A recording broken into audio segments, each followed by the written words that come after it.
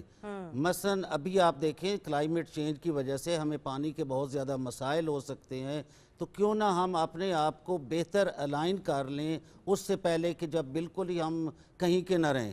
تو اس کے لیے ہم ڈائریکٹ رائس ڈرلنگ کا کام شروع کر دیا ہے کہ آپ پڈلنگ نہ کریں، اس سے پہلے ہی آپ ڈائریکٹ رائس بجائی کر دیں، اس سے آپ کی پانی کی بچت ہوگی. سر تھوڑا تخمینہ لگایا ہے کتنی بچت ہو سکتی ہے اس طریقہ کار سے پانی کی رائس کی فصل میں؟ تقریباً 30 to 40% آپ پانی بچا سکتے ہیں. جو مطلب موجودہ فصل کی کاشت کے لیے استعمال ہو رہا تھا، اس قسم کے استعمال سے وہ پانی 30 to 40% آپ کا سیکیور ہو جائے گا. ایگزیکٹلی اس سے، اور پلس ریزڈ بیڈ ٹیکنالوجی سے اب نہ صرف پانی کی بچت ہوتی ہے بلکہ فصل کی پیداوار بھی بہتر ہو جاتی ہے. کتنے سالوں بعد ہم دیکھیں گے کہ پورے پاکستان میں فصلوں پہ اس طرح کی ایڈوانسمنٹ ہو چکی ہوگی سر کہ واقعی 30 سے 40% پانی بچ رہا ہوگا؟ دیکھیں جی یہ تو اب ہے ہمارا کام ہے اویئر کرنا، اور اس میں کوئی شک نہیں کہ اس وقت جو ہمارے فارمر ہیں وہ بہت آگاہ ہیں، وہ لیٹسٹ ٹیکنالوجی کو بھی یوز کر رہے ہیں، وہ ایون اپنے اینڈرائڈ فون پر فورکاسٹ بھی دیکھ رہے ہیں. اگر فرض کرو بارش ہونی ہو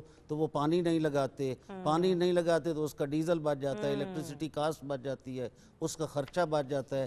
تو یقینی طور پر فارمرز امیڈیٹلی جو اکنامیکلی وائبل ٹیکنالوجی ہو اس پر سائنٹسٹ کو اتنا زور لگانے کی ضرورت بھی نہیں پڑتی، اور وہ بہت کوئکلی پاپولرائز ہو جاتی ہے. اور یہ ٹیکنالوجیز جو میں ذکر کر رہا ہوں یہ اس وقت پاپولرائز ہو رہی ہیں بڑی تیزی سے. اچھا شاہ صاحب یہ بھی بتائیے گا، جس طرح سے بہت سارے ایسے پھل اور سبزیاں ہیں جو ابھی بھی ہم لوگ باہر سے امپورٹ کرتے ہیں، پاکستان میں اس کی کاشت کے حوالے سے کوئی کام کیا جا رہا ہے؟ کیونکہ وہ سبزیاں ہمیں مختلف بڑے بڑے سپر سٹورز میں بڑے مہنگے داموں ملتی ہیں، اسپیشلی ایووکاڈو میرے پروڈیوسر صاحب کو بھی بڑا پسند ہے، تو انہوں نے کہا بھی ذرا پوچھے کہ کیا اس کی کاشت کے لیے ہم کچھ کر رہے ہیں؟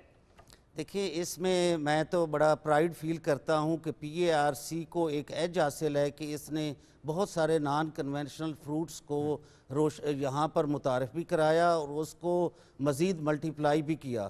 اس میں اگزامپل کے طور پر میں آپ بتا سکتا ہوں کہ اسٹرابیری ہے، یہ پی اے آر سی کے سر سیرا جاتا ہے کہ اس نے انٹروڈیوس کیا. اس کے علاوہ کیوی کو آج کل ہم انٹروڈیوس کر رہے ہیں جو کہ مانسیرا اور جی بی ایریا میں بہترین ہو سکتا ہے. اس کی فروٹ کی کوالٹی کسی لحاظ سے باقی ملکوں سے کم نہیں ہے. ایووکیڈو کب کامن ہوگا سر؟ اچھا ایووکیڈو جو ہے یہ بھی میں اپنے سر سیرا لیتا ہوں کہ اسی سال پاکستان میں پہلی دفعہ ہم نے 4 ویرائٹی ایووکیڈو کی انٹروڈیوس کی ہیں. 4 ویرائٹیز جو کہ پہلے نہیں ہوئی تھی. اچھا سر یہ سیزن کیا ہوتا ہے ویسے اس کا؟ یس کب پھل لگتا ہے؟ آج کل اس پر فروٹ لگا ہوا ہے. پہنچو باغوں میں. کہاں پر ہے؟ اب اس وقت ہم نے ایکچولی یہ ہمارے اوپر ایک مینڈیٹری ہوتا ہے، لائبلٹی ہوتی ہے کہ جب ہم کوئی نئی ویرائٹی انٹروڈیوس کرتے ہیں تو اس کے جی پی یو لگاتے ہیں مختلف ایریاز میں. تو 4 مختلف جگہوں پر کے پی کے میں ہم نے جی پی یوز اسٹیبلش کر دی ہے، پلس این اے آر سی میں جی پی یو آلریڈی اسٹیبلشڈ ہے جن پر اس وقت فروٹ لگا ہوا ہے. اور کب اترے گا؟ ہاں یہ کب توڑ سکتے ہیں؟ موسٹ پروبیبلی یہ 2 مہینے بعد پلان کرنا ہے ہم نے. اور ایووکیڈو کو اگر میں آپ کو بتاؤں تو اس کو مکھن پھل بھی کہتے ہیں، ہائیلی نیوٹریشس ہے. اس کو بچوں کے لیے اسپیشلی بہت زیادہ ریکمینڈڈ ہوتا ہے. یا مایونیز کی جگہ پر بریڈ پر لگا کے آپ کھا بھی سکتے ہیں. شاہ صاحب پلیٹ آپ نے تیار رکھنی ہے، 2 مہینے بعد ہم نے جا کے لے کر آئیں گے اور 2 مہینے بعد ہم جائیں گے اور ڈیفینیٹلی آپ کی اجازت سے جائیں گے کیونکہ مجھے ویسے درخت سے پھل توڑنا بڑا پسند ہے. اور میں ایسے پھر کہتا ہوں چور. اچھا میں آپ کو ایک عرض کروں کہ ہم ویسے بڑا اس کو پروموٹ کر رہے ہیں. یہ اسپیشلی کرونا انوائرمنٹ میں ہم لوگوں کو کہتے ہیں کہ آئیں تشریف لائیں، آپ فیلڈز میں پھریں, آپ کی سائیکو تھراپی بھی ہوگی اور آپ کو کوئی ایشو بھی نہیں ہوگا. زبردست زبردست sir, thank you very much, it was nice having you today. بہت کچھ آپ سے ہم سمجھ پائے, اسپیشلی میں کہوں گا کہ جب بات پانی کی بچت کی ہوتی ہے اس پہ بھی NARC جو ہے وہ لے رہا ہے, چونکہ ظاہر ہے یہی ہماری ضرورت ہے, وقت کی اہم پیارے ضرورت پیارے ہے. میٹھے میٹھے اچھے اچھے پھل, اسٹرابیری, کیوی, ایووکیڈو, یہ وہ ہیں جو کہ پاکستان میں پروڈیوس کیے جا رہے اچھا ہیں. ویسے نو ڈاؤٹ آج سے چند سال پہلے آپ کو اسٹرابیری بہت کم جگہ پر اور کیوی تو اور ہی کم جگہ پر, اب اسٹرابیری تو آپ کو ریڈیو پہ رولتی نظر آتی ہے. ایسے ایووکیڈو آپ کو کامن نظر آیا کریں گے 2 مہینے بعد. چلیں جی ناظرین, نہیں 2 مہینے بعد نہیں, کچھ سالوں بعد وہ جب ہم لے کر آئیں گے مارکیٹنگ اتنی کر دیں گے آپ پہ. اچھا ٹھیک ہے, چلیں ناظرین نیوز بریک کی جانب بڑھنا ہے, واپس آئیں گے, اسٹے ود اس.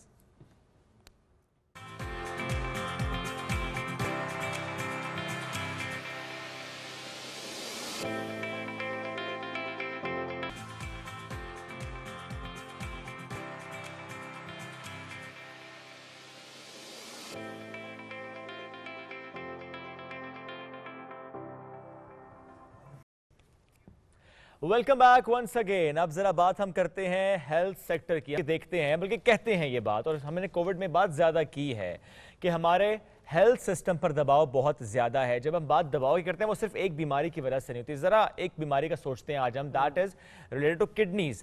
ہم اکثر یہ دیکھتے ہیں کہ وہ افراد جنہیں خدا نخواستہ ڈائلیسس کی ضرورت محسوس ہوتی ہے تو جو گورنمنٹ لیول پر ہاسپٹلز ہیں وہاں پر کیو میں ہوتے ہیں, وہ ایک خاص دن ایک خاص وقت انہیں آنا پڑتا ہے, اور کئی مریض تو ایسے ہوتے ہیں جنہیں انتظار کرنا پڑتا ہے. یہ جو انتظار ہے اس مریض کے لیے بہت بھاری ہوتا ہے. اسی طرح سے پرائیویٹ سیٹس میں تو بہت کم ایسی جگہیں ہیں جہاں پر ڈائلیسس مشینز موجود ہیں, اور اگر ہیں تو ظاہر وہ ایکسپینسو ہیں, اور اس کا علاج بھی اتنے ایکسپینسو ہوتا ہے. اسی لیے ہم لوگوں کو سرکاری اسپتالوں میں بہت لمبی لمبی قطاریں دیکھنے کو ملتی تاکہ لوگ اس کو مطلب یعنی کہ آسان رقم کے ساتھ یہ اپنا جو بیماری کا مرحلہ ہے اس کو کنٹینیو کر سکیں. فری ہوتا ہے, لیکن پھر بھی بہت سارے پرابلمز آتے ہیں, ہکپس ہوتے ہیں یہاں پر. ایک ایشو یہ ہوتا ہے ضریاب اس میں, وہ یہ دیکھتے ہیں کہ اچھا اگر ایج بہت زیادہ ہے اور بیماریاں تو اسے کیوں میں پیچھے رکھا جاتا ہے, ایسے ہی وہ اس کو ڈائلیسس پر رکھتے ہیں جس کے بچنے کی امید زیادہ ہوتی ہے. حالانکہ ہم سب کی تو کوشش یہ ہوتی ہے ہمارا جو پیارا چاہے اس کی جو بھی ایج جو بھی حالت ہے اس کو بچانے کے لیے ہم جتن کرتے ہیں. ہر انسان اپنے فیملی کے لیے اتنا ہی انمول ہے جتنا کہ ہونا چاہیے. ہمارے آپ کے لیے ہم نہیں اندازہ کر سکتے کہ وہ بیماری کے حوالے سے کس کیپیسٹی میں کھڑا اور کہاں پر نہیں کھڑا ہوا ہے, لیکن ہم دیکھتے ہیں کہ یہاں پہ لوگ بہت زیادہ پریشانی کا شکار رہتے ہیں, اور پھر ہم لوگ وہی جیسے آپ نے کہا کہ عمر کی بنا پر ہم انہیں ذرا پیچھے چھوڑ دیتے ہیں. لیکن ایسے میں ایک خوشی کی خبر ہے, ایک اچھی اور نئی سوچ ہے, ایک نیا ویژن ہے, ایک ایسی کمپنی کی طرف سے, ایک ایسی فرم کی طرف سے, ایک ایسی شخصیت کی طرف سے جو کہ پاکستان میں فری ڈائلیسس جو فیکٹری ہے اس کا قیام عمل میں لانا جا رہی ہے. اور یہ مشین جو ہے ایک تیار ہو چکی ہے, لیکن مزید اس کے اوپر کام جو ہے وہ کیا جا رہا ہے. اس میں ذریعہ یہ جو ڈائلیسس کی ہم بات کریں یوں تو ہوتا ہے بلڈ نکالا جاتا ہے ڈائلیسس ہوتا ہے, لیکن یہ جو مشین جو بنائی گئی ہے یہ بلڈ لیس ڈائلیسس مشین ہے. اور اب یہ مشین جس فیکٹری میں بننی ہے, یعنی ایک فیکٹری لگا لی گئی, یہ مشینز بنیں گی اور مختلف ہاسپٹلز میں جائیں گی. How good is that? اب یہ مشین کیا ہے, کہاں کہاں استعمال ہو چکی ہے, کیسے کام کرتی ہے, کتنا ایزی پروسیس ہے, کتنا پین لیس ہے, یہ مستقبل میں اس سے کتنی مدد ملے گی, اس پر بات کرنے کے لیے جنہوں نے مشین بنائی ہے اور جو فری ڈائلیسس سروس دے رہے ہیں, انجینئر فاروق عثمان صاحب نے ہمیں لاہور سے جوائن کیا. السلام علیکم اینڈ گڈ مارننگ سر, کیسے ہیں آپ؟ Thank you. وعلیکم السلام, thank you for having me. Sir please تھوڑا شیئر کیجئے گا اس بلڈ لیس ڈائلیسس مشین سے متعلق, کب بنائی گئی, کہاں کہاں استعمال ہو چکی ہے, ڈائلیسس کیسے ہوتا ہے, ڈیوریشن کیا ہوتا ہے, پین لیس ہے, all the details of this bloodless dialysis machine please. Thank you for inviting me here. یہ ہم لوگوں نے, میں امریکہ کو چھوڑ کے پاکستان 2017 میں آیا تھا, اس پروجیکٹ کو شروع کیا تھا, اور میرے ساتھ کچھ گورے دوست ہیں, مائیکل والویٹس ہے, he is from MIT, Eric فلیش بارٹ ہے, ڈاکٹر فرینک روڈولف ہے. ہم سارے پاکستان 2017 میں آئے تھے. 17 سے لے کے 2020 مارچ تک ہم نے نان سٹاپ 3 سال محنت کی, اور اس کے بعد ہم نے پہلی مشین جو ہے ہاسپٹل لے کے گئے, اور ہم نے پہلا ڈائلیسس پیشنٹ مارچ 2020 میں کیا تھا, کووڈ کے آنے سے 5 دن پہلے, اور اس کے بعد لاک ڈاؤن لگا. اور اللہ کا شکر یہ ہے کہ اب ہمیں تقریباً 1.25 سال ہو گیا. ملٹیپل ہاسپٹلز میں ہم نے ملٹیپل پیشنٹس کیے ہیں, کل بھی ہم نے صبح ایک پیشنٹ کیا تھا ایک ہاسپٹل میں، اور اس میں کچھ لوگوں کو کرونک پرابلمز ہیں، اور کچھ کیسز میں ایسا تھا کہ ہمیں کال آئی کہ اس بندے کی جان بچانی ضروری ہے، بہت زیادہ واٹر ریٹینشن ہے اور دوسرے قسم کا ڈائلسس ان کا ہو نہیں سکتا، اور ہم بھاگے ہاسپٹل اور 4 یا 5 گھنٹے پیشنٹ کو ٹریٹ کیا، اور اگلے دن وہ پیشنٹ جب واک کر کے ہاسپٹل سے باہر نکلی اس نے کہا آپ نے میری زندگی بچا لی ڈاکٹر صاحب، ڈاکٹر نے کہا ہم نے نہیں، اس 20-25 سال کے بچوں نے بچائی ہے۔ تو اللہ تعالیٰ کا کرم ہے۔ اب یہ ہے کہ مشین انوینٹ ہو گئی ہے بلڈ لیس ڈائلسس پاکستان میں، پاکستان دنیا کا 5واں ملک ہوگا جو انشاءاللہ بنائے گا بھی اور ایکسپورٹ بھی کرے گا، اور ہم فیکٹری لگا رہے ہیں لاہور میں، اور اچھا خاصا بڑا پروجیکٹ چل رہا ہے 6 کنال کے اوپر، تاکہ یہ پاکستان میں مینوفیکچر ہو اور پاکستان سے نہ صرف پاکستان کی نیڈ پوری اور ایکسپورٹ کی جائے۔ کہ ایسی سچویشن میں چونکہ آپ ایک فیکٹری بھی بنانے جا رہے ہیں، فیکٹری کا قیام عمل میں لایا جا رہا ہے، کیا یہ مشین اس طرح کی ہے کہ جس سے ہم لوگ گھر پہ بلڈ پریشر کی مشین رکھ لیتے ہیں، کچھ اور مشین رکھ لیتے ہیں، شوگر چیک کرنے کی مشین رکھ لیتے ہیں، اس مشین کو بھی مریض گھر پر رکھ سکتے ہیں؟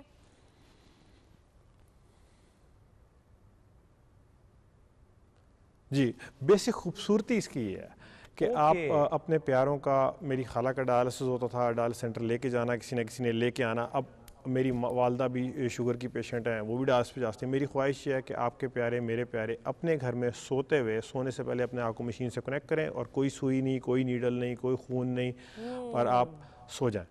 صبح اٹھیں، اپنے آپ کو مشین سے ڈسکنیکٹ کریں، دفتر چلے جائیں، کام پہ چلے جائیں۔ جس بندے نے 3 دن ڈائلسس سینٹر میں بیٹھے رہنا ہے اس کی دکان کون چلائے گا؟ کاروبار تباہ ہوتے دیکھے اپنے رشتہ داروں کے، میں نے لوگوں کے، تو اسی وجہ سے میں امریکہ چھوڑ کے پاکستان آیا تھا کہ اس کو چینج کر دینا ہے۔ واقعی بڑی درست بات آپ نے کی ہے، بڑی درست بات آپ نے کی ہے کہ وہ جو مریض ہے اگر وہ ڈائلسس مشین کے لیے، ڈائلسس کے لیے کسی سینٹر میں جائے گا، گھنٹوں گھنٹوں وہاں جائے گا، تو کام کیسے چلے گا؟ نہ صرف اس کا بلکہ ایک اٹینڈنٹ بھی پھر ساتھ ہوتا ہے، وہ گھر کا جو فرد ہے وہ بھی متاثر ہوتا ہے۔ سر یہ مشین آپ نے کہا کہ نو نیڈل اور کوئی بلڈ نہیں، تھوڑا سا بتائیں کتنی بڑی مشین ہے، کاسٹ کیا ہوتی ہے اس کی، مینٹیننس کاسٹ بھی کوئی آتی ہے کیا؟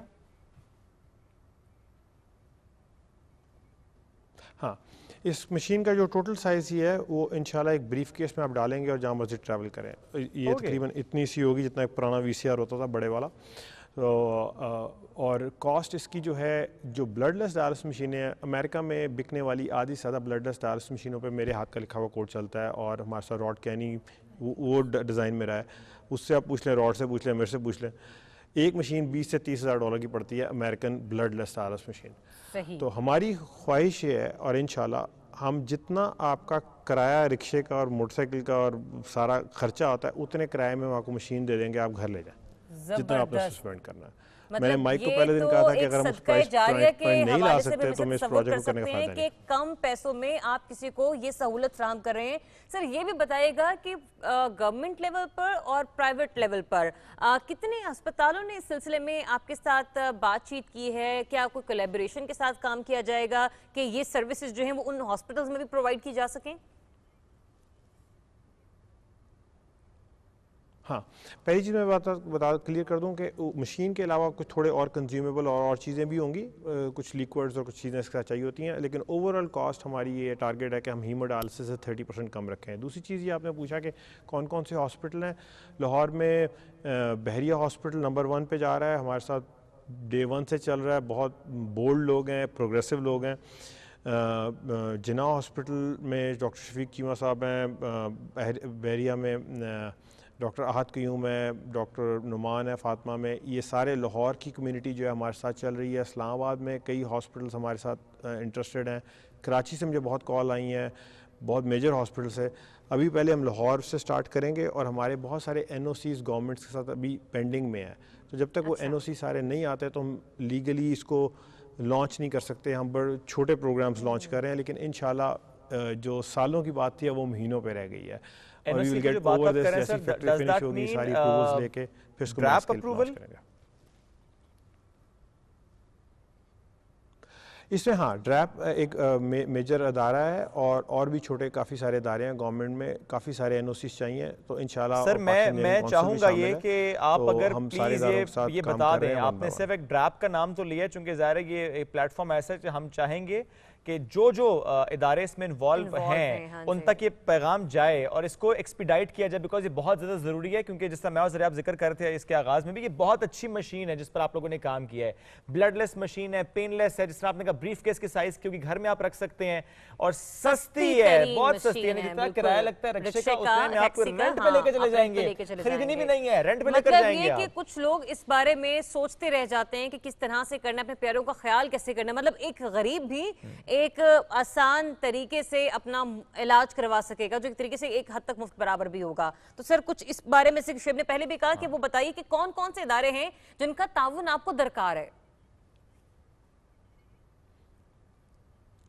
ہاں، اصل میں نا ادارے ہمارے ساتھ تعاون کر رہے ہیں، لیکن پاکستان کا رول یہ ہے کہ آپ پہلے فیکٹری لگاتے ہیں اور پھر مشین کی اپروول کے لیے دیتے ہیں۔ امریکہ میں 9 ڈیوائسز میں نے FTA سے اپروو کروائیں، اور میں امریکہ میں امریکن گورنمنٹ کا اصول یہ پہلے آپ ڈیوائس اپروو کرواتے ہیں اور پھر فیکٹری لگاتے ہیں۔ تو پاکستان میں ان کو اپنے رولز کو فالو کرنا ہے، اور ہم بھی ان کے رولز کو فالو کر رہے ہیں کہ پہلے فیکٹری پوری تیار ہوگی، وہ ان کی انسپیکشن ٹیم آئے گی، وہ دیکھے گی، پھر وہ اگلی پروڈکٹ پہ اجازت دیں گے۔ سر تو پھر ہم کیا سمجھیں، اس میں تھوڑا سا صبر تو ہے، اور میرے تیاری لیے کب مشکل ہے۔ تک ہو جائے گی یہ فیکٹری، کب تک تیار ہو جائے گی، کب مشینز بننا شروع ہو جائیں گی، اور آپ کو کیا لگتا ہے یہ اپروول والا معاملہ کب تک ہو پائے گا؟ سوری دیکھیں، فیکٹری انشاءاللہ 1 سے 2 مہینے میں تیار ہو جائے گی، اور اپروول ہم نے پاکستان انجینئرنگ کونسل کے ساتھ آلریڈی کام شروع کیا ہوا ہے، ڈریپ کے ساتھ بھی ہم نے کام شروع کیا ہوا ہے۔ ہماری تو کوشش یہ ہے کہ یہ چیز اس سال کے اینڈ سے پہلے ہم میس اسکیل پہ لانچ کر دیں، باقی اللہ کی رضا ہے اور کوشش ہم سب کی ہے۔ زبردست سر، یوں تو ہمارے بھی اس کچھ سوالات ہیں، لیکن ناظرین کے لیے بھی ہے کہ اگر آپ کوئی سوال کرنا چاہتے ہیں فاروق صاحب سے تو آپ ہمیں کال بھی کر سکتے ہیں، کیونکہ یہ ایسا سیگمنٹ ہے جو واقعی کر کے بڑا مزہ آ رہا ہے، کیونکہ یہ ایک خدمت ہو رہی ہے، عوام کی خدمت ہو رہی ہے، کہ ایسی مشین کی بات ہو رہی ہے جو کہ دنیا بھر میں صرف 5 ممالک کے پاس موجود ہے، ایک پین لیس بلڈ لیس ڈائلیسس مشین۔ چونکہ ڈائلیسس سے متعلق جب ہم بات کرتے ہیں، ایک تو وہ پین والا معاملہ، ٹائم کنزیومنگ، اور جیبیں خالی ہو جاتی ہیں، آپ کی زندگیاں متاثر ہو جاتی ہیں، آپ کا روزگار چلا جاتا ہے، آپ کی پوری فیملی لائف ڈسٹرب ہو جاتی ہے۔ لیکن اب اس انوینشن سے، اس ایجاد سے، اور اس پر جس طریقے سے کام ہو رہا ہے بڑی تیزی کے ساتھ، جس طرح فاروق صاحب نے کہا کہ 1-2 مہینے میں فیکٹری کا تیار ہو جانا، اور اپروول کے لیے آلریڈی بات چیت چل رہی ہے، تو مجھے امید ہے اور میری دعا ہے کہ 1-2 مہینے سے بھی کم اور جلدی یہ کام ہو جائے۔ اور سر یہ بھی بتائیے گا کہ پہلے مرحلے میں کیا آپ کا ٹارگٹ ہے، کتنی مشینیں جو ہیں وہ کیا کہتے ہیں تیار ہو جائیں گی، اور ہم دیکھیں گے کہ یہ ٹارگٹ آپ جو ہیں وہ پہلے مرحلے کا اس سے پہلے کہ وہ جواب دیں، بس ایک نمبر اناؤنس کر رہا ہوں تاکہ اگر کسی نے کال کرنی ہے فاروق صاحب سے بات کرنے کا، that is 9222-925 9222-925۔ Of course you have to dial 051۔ Sir please آپ جواب دیجئے۔ جی، کویشچن جو ہے وہ انشاءاللہ ہم جو فیکٹری اسٹیبلش کر رہے ہیں وہ تقریباً 6 کنال پہ ہے، اور اس کی کیپیسٹی ہم بڑھا سکتے ہیں جتنی بھی بڑھانی ہو۔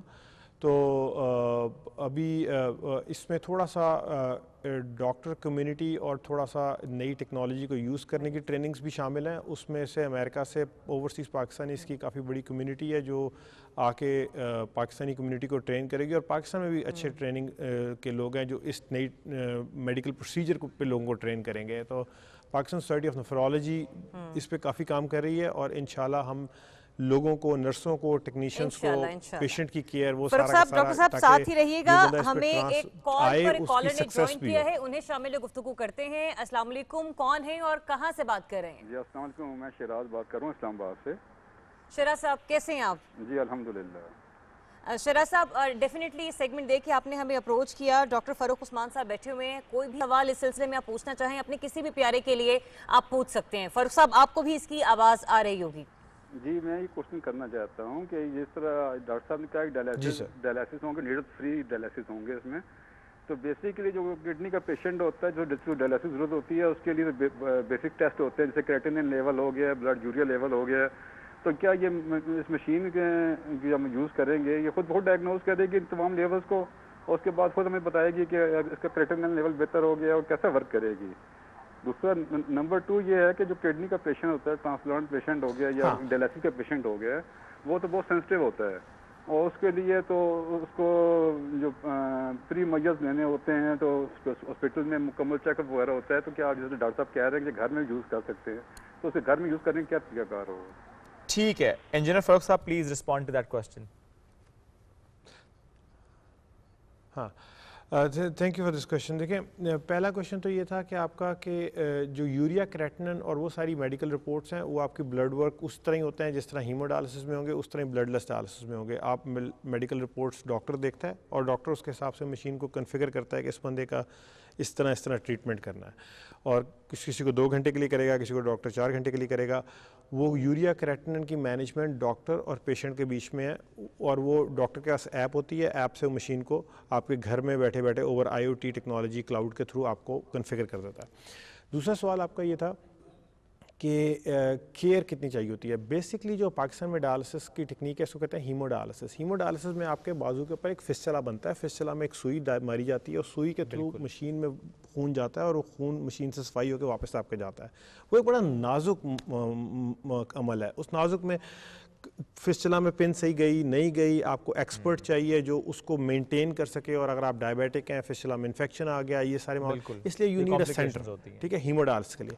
جو ٹیکنالوجی ہم لے کے آ رہے ہیں اس میں بلڈ ہی نہیں ہے, اس میں نیڈل ہی نہیں ہے, اس میں آپ کے یہاں پہ ایک ایکسیس پوائنٹ بنتا ہے پیٹ کے پاس, اور اس کی پلاسٹک کا اس کا کنیکشن ہوتا ہے. جیسے آپ کا انجیکشن کے لیے یہاں پہ آپ ہاسپٹل میں جائیں آپ زیادہ تو ایک نیڈل سی لگا دیتے ہیں, رائٹ, اس طرح. تو وہ بڑا آسان ہے, اور 300 ملین تھراپیز امریکہ میں اس ٹیکنالوجی سے ہو چکی ہیں, جس میں سے آدھی سے زیادہ میں کنٹریبیوٹ لے سکتا ہوں کچھ کریڈٹ. تو اور وہ سارے 70-80 ایئر اولڈ امریکن بغیر کسی, ان کے گھر میں تو بچے بھی نہیں ہوتے, تو وہ اگر کر سکتے ہیں اور ہماری قوم بھی کر سکتی ہے. اور ہم نے ان ایجوکیٹڈ لوگوں کے ساتھ لاہور میں کام کیا ہے, ان کو ٹرین کر دیں. جس بندہ میٹرک پاس پہ نہیں ہے وہ actually they do a better job, وہ ان کو جیسے بتاتے ہیں بالکل وہ ویسے ہی کرتے ہیں, وہ اپنی طرف سے کوئی چینج کرنے کی کوشش نہیں کرتے. اور ایک آپ نے ایسے کنیکشن کرنا ہے, مشین کو آن کرنا ہے, آپ نے سونے چلے جانا ہے. لیکن یہ جو آپ نے بات کی اس سے پہلے کی مشین جو روایتی طریقہ کار ہے کہ ڈاکٹر کنفیگر کرتے ہیں, تو اس مشین میں ہم کیا سمجھیں, آرٹیفیشل انٹیلیجنس والا معاملہ سمجھیں, کوئی ڈاکٹر ریکوائرڈ نہیں ہے, کوئی کنفیگریشن ریکوائرڈ نہیں ہے, آٹومیٹیکلی ہو جائے گا. اور اس کو آپریٹ کرنا کس حد تک آسان ہوگا, کیونکہ آپ نے کہا کہ ان ایجوکیٹ لوگ جو ہیں آپ ان کو بھی اس میں شامل کر رہے ہیں. ہاں, اس کو آپریٹ کرنا بہت سمپل ہے, اور آپ نے مشین کو آن کرنا ہے, صرف ایک بٹن ہے اس میں گو, اور آپ نے اس میں کوئی ڈیل نہیں کرنا. جہاں تک آپ نے بات کی کہ آرٹیفیشل انٹیلیجنس کی اور ان ساری چیزوں کی, میری ساری زندگی امریکہ میں ان چیزوں کے اوپر گزری ہے. جب ڈاکٹر وہاں نہیں ہے, پیشنٹ سو رہا ہے, نرس سو رہی ہے, تو اس وقت ہم بیٹھے ہیں, اور ہم بھی نہیں بیٹھے, ہمارا لکھا ہوا سارا کا سارا الگوریدم, آرٹیفیشل انٹیلیجنس, سارے پروگرامنگ, کہ اگر گرمی کے دن تھے, برسات کے آپ کو پسینہ زیادہ آیا جسم, اور سردیوں میں پیشاب زیادہ آتا ہے, تو وہ سارے معاملات ہمارا اس وقت کمپیوٹر چل رہا ہوتا ہے اس کے اندر, کہ اب ایسے اس کو اٹھانا ہے, اب ایسے اس کو ڈیل کرنا ہے, اور اس کو سوتے بندے کو کیسے ڈائلسس کر کے. اور یہ تو اور اچھی بات ہے کہ سوتے ہوئے ڈائلسس ہو جائیں گے. ٹھیک ہے سر, ایک اور کالر ہے, فون ریسٹور ہوتا ہے, آپ بھی ریسٹور ہو جائیں گے. ایک اور کال ہے, ہاں وہ لیتے ہیں. السلام علیکم اینڈ ویری گڈ مارننگ. کون صاحب ہیں اور کہاں سے بات کریں, پلیز بتائیے. وعلیکم السلام میڈم, میں شفیق بول رہا ہوں کراچی سے. شفیق صاحب پلیز سوال کیجیے گا. سر میرا یہ سوال ہے انجینئر فاروق صاحب سے کہ یہ جو ڈائلیسس ہوتا ہے, جو ہیمو ڈائلیسس ہوتا ہے وہ تو بلڈ سے ہوتا ہے, اس کے علاوہ ایک ڈائلیسس ہوتا ہے پیریٹونیل ڈائلیسس, جو کہ کنسنٹریٹڈ فلوئڈ اور مور کنسنٹریٹڈ اور لوور کنسنٹریٹڈ فلوئڈ سے ہوتا ہے. تو یہ اس طرح کیا کوئی پیریٹونیل ڈائلیسس ٹائپ ہے یہ مشین, یا کچھ اور ہے؟ کیونکہ بلڈ لیس بول رہے ہیں, وہ بھی بلڈ لیس ہی ہوتی ہے جو پیریٹونیل ڈائلیسس ہوتی ہے. ٹھیک ہے, سوال آگے سر. فاروق صاحب پلیز. ہاں, پیریٹونیل ڈائلسس میں 2 قسمیں ہیں. ایک کہتے ہیں CAPD, کنٹینیوس ایمبولیٹوری پیریٹونیل ڈائلسس, جس میں آپ بیگس کے تھرو ایک بیگ اوپر کرتے ہیں اور ایک بیگ زمین پہ رکھتے ہیں. پاکستان میں تقریباً کوئی 30 سے 60 کے قریب پیشنٹس یا 100 کے قریب پیشنٹس کا CAPD ہو رہا ہے. اس میں ایک نئی ٹیکنالوجی جو ہے جو ہم پاکستان لا رہے ہیں, اس میں اس کو کہتے ہیں آٹومیٹڈ پیریٹونیل ڈائلسس. تو بلڈ لیس ڈائلسس جو ہے وہ ایکچولی آٹومیٹڈ پیریٹونیل ڈائلسس کی ٹیکنالوجی کے اوپر بیس کرتا ہے, جس میں ایک کنسنٹریٹڈ سولوشنز ہوتے ہیں جس کو ڈائنیل کہتے ہیں.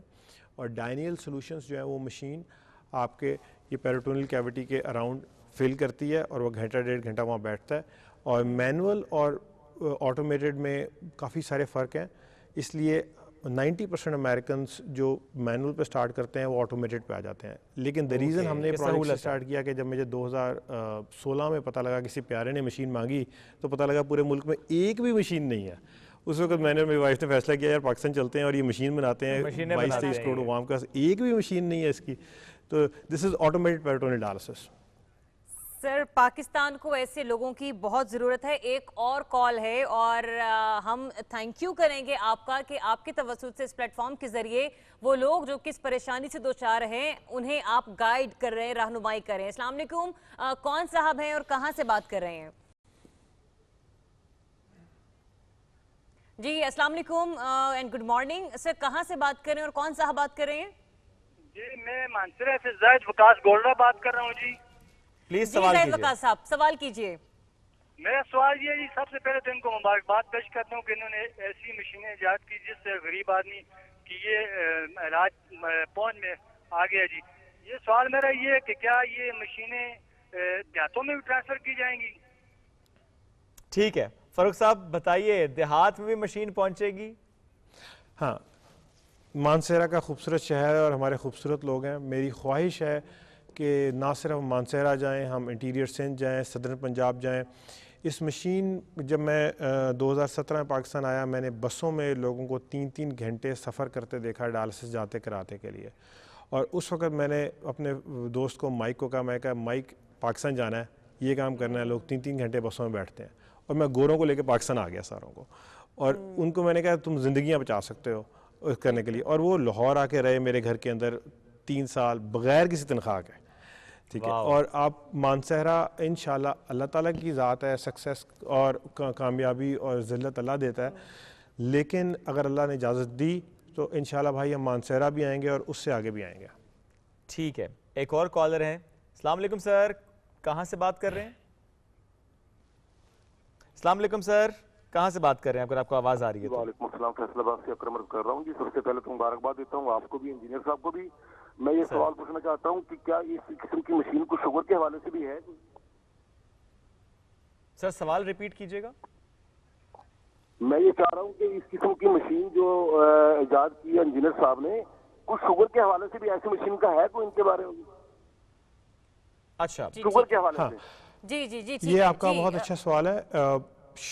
شوگر کے ساتھ شوگر کی مشینوں پہ میں نے کافی کام کیا ہے. امریکہ میں اس کو کہتے ہیں انسولین ڈیلیوری سسٹم، جس میں CGMs ہوتے ہیں، کنٹینیوس انسولین مانیٹرنگ سسٹم، اور اس میں پمپنگ سسٹم ہوتے ہیں. اس کو کہتے ہیں close loop insulin delivery system, جو خود بخود آپ کی شوگر کو مینیج کرتے ہیں اور آپ اپنی زندگی ایسے گزار سکتے ہیں جیسے وسیم اکرم نے گزاری بغیر کسی مسائل کے.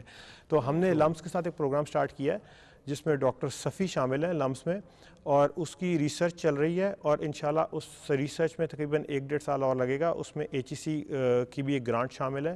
اور بیسکلی ہماری خواہش یہ ہے کہ گردے فیل ہی نہ ہو. ہم آپ کی ڈائبٹیز پہلے مینیج کر لیں، کیونکہ ڈائبٹیز اور ہائپر ٹینشن سے گردے فیل ہوتے ہیں. اور اسی وجہ سے میں کہوں گا نمک اور چینی کم کر دیں جتنا کم کر سکتے ہیں. تو لمس کے ساتھ جو ہمارا پروگرام چل رہا ہے انشاءاللہ اس میں تھوڑا اور وقت لگے گا. جیسے وہ سیڈ ہم نے 3 سال پہلے لگایا تھا، وہ سیڈ ہم نے 1.5 سال پہلے لگایا ہے، اس کا پودا بھی نکلے گا. وہ ہمارا اگلا مشن ہے اگر اللہ تعالیٰ نے اجازت دی ہمیں. ٹھیک.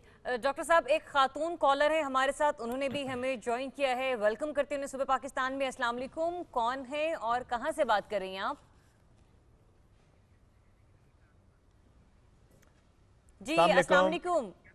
محترمہ کہاں سے اور کہاں سے بات کر رہی ہیں آپ؟ میں گلگت سے بات کر رہی ہوں. میں گلگت سے بات کر رہی ہوں. واو، گلگت سے کالر ہمارے ساتھ، پلیز سوال کیجئے گا. جی میرے سسر نا اسلام آباد کے ہسپتال میں ایڈمٹ ہیں، وہ ابھی اس کا وہ ڈائلسس چل رہا ہے سر. تو ہم اس کا ہفتے میں 3 بار کروا رہے ہیں. ابھی